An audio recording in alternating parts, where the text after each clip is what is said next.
there. My name is Mrs. Letter, and I'm an instructional technology resource teacher with Hanover County Public Schools.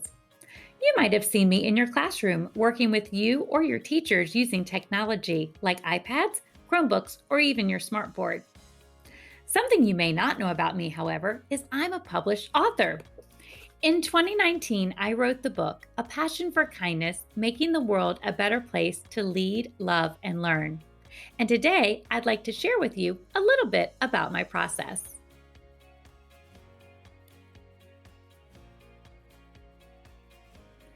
Getting started as an author means you will have to write a lot. Where are you going to jot down your ideas? When I first started writing in middle school, I used a private journal that my mom had bought for me. When I was in high school and college, I wrote in a notebook with my favorite pen. Now, I tend to jot all of my ideas down on my cell phone or my laptop using Google Docs.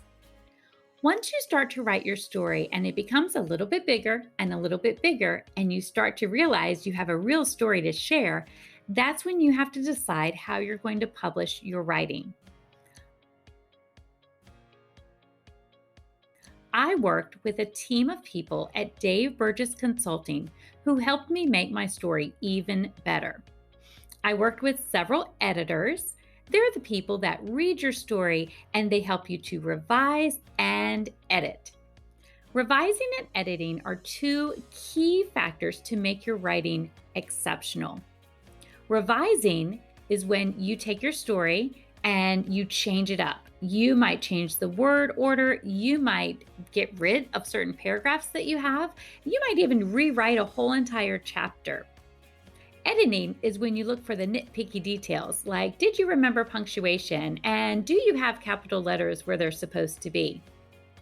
When I worked with my editing team, they read my story and they gave me suggestions on things I needed to fix.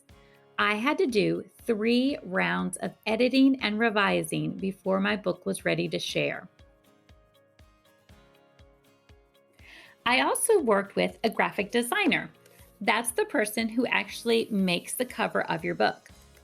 My graphic designer used an iPad and an Apple Pencil to create the dandelions, and then she added the font or the handwriting across the front. The graphic designer also creates the back cover of your book and the spine, or what people see when your book is on a bookshelf.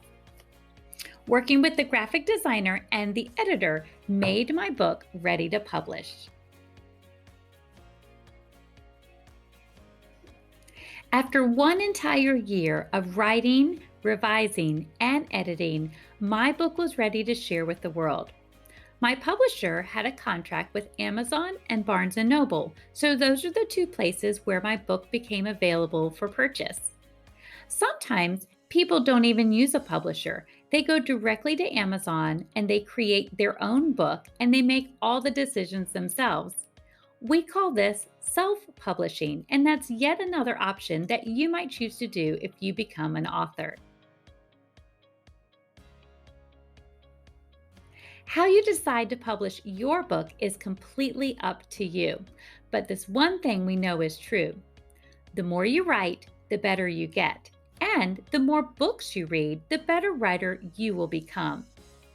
I encourage you to keep writing, and I hope one day to see your book on a bookshelf too.